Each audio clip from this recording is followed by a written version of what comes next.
Canadian politicians cherry-pick who they'll respond to in the press.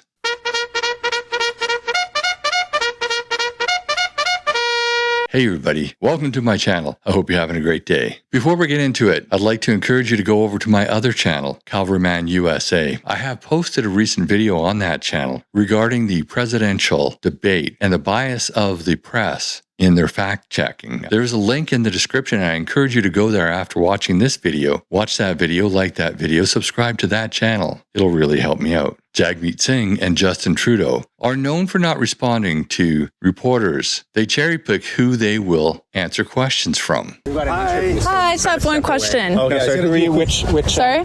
We're with Rebel News. Sorry, we don't talk to Rebel News. Why don't you speak to Rebel News? You know, Rebel News viewership is on the rise right now. CBC viewership is downhill, so it kind of seems like Canadians seem to care a lot more about Rebel News coverage and seeking accountability from politicians. Why won't you speak to us? Sorry. Thank you very much, though. Thank you. It doesn't seem like the Liberal government's doing a pretty good job right now. Cost of living's on the rise. You yourself admitted to foreign interference. We're good, thank you. So why do you continue to support them? Take care. Is your pension more important than the lives of Canadians? Your pension that you'll be receiving next year, $1.2 million? Last question. Calling these peace talks seems... Any last question?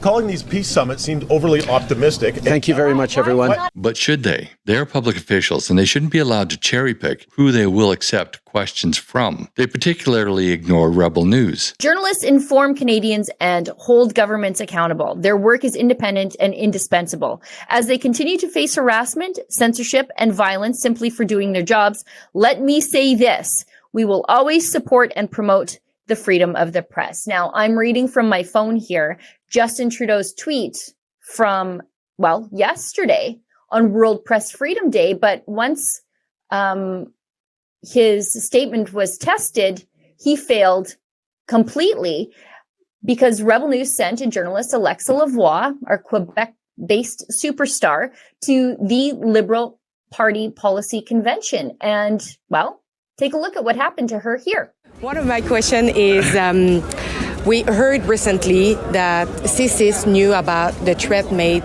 to Michael Chong, that is the opposition MP, and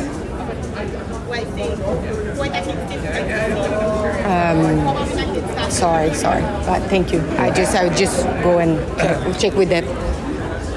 Hi, if you're not accredited media, unfortunately, you will have to ask you to leave. But we didn't do anything for disturbing the event. We are just asking a couple of questions. I'm the director of the party. What outlet are you with? What are you? What outlet are you with? Sorry? With Rebel News?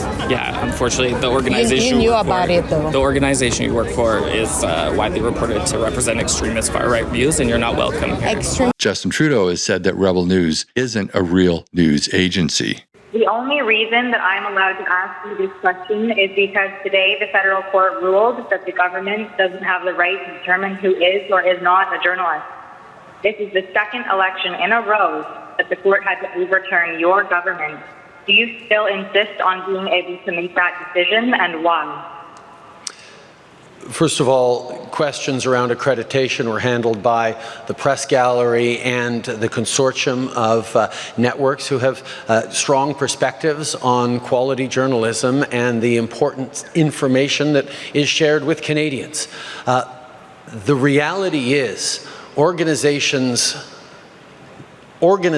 like yours that continue to spread misinformation and disinformation on the science around vaccines, around how we're going to actually get through this pandemic and be there for each other and keep our kids safe, is part of why we're seeing such unfortunate anger and lack of understanding of basic science. And quite frankly, I won't call it a media organization, your group of individuals need to take accountability for some of the polarization that we're seeing in this country. And I think Canadians are cluing into the fact that there is a really important decision we take about the kind of country we want to see. And I salute all extraordinary hardworking journalists that put science and facts at the heart of what they do and ask me tough questions every day.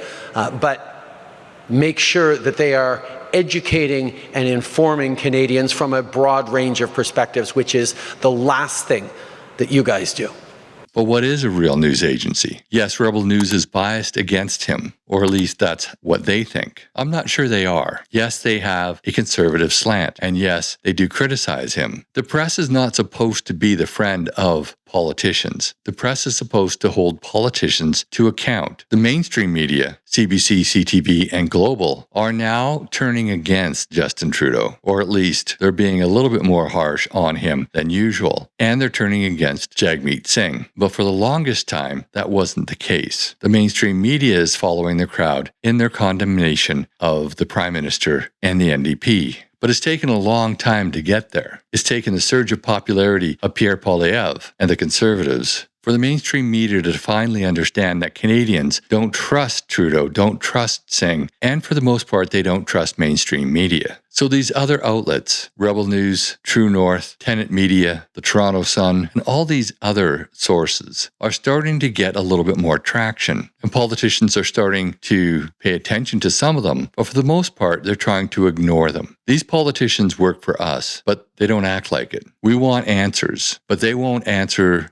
questions from the reporters who are asking the questions that we want asked and answered. This to me demonstrates a contempt of the free media and the freedom of the press. When politicians refuse to answer questions of the press, they are essentially censoring the press. They're saying that that reporter or that press outlet isn't worthy of a response, and therefore they're denying Canadians the right to evaluate the question and the answer. But that's just my opinion. I'd love to know what you have to say. Put your comments down below. And while you're at it, please like this video, share with your friends and on social media, and subscribe to this channel if you haven't already. There's also a link in the description to that petition encouraging Mary Simon, the Governor-General, to dissolve Parliament and call an early election. If you think that you'd be interested in that and you haven't already, please follow that link and sign that petition. Thanks for watching, and I'll see you in the next video.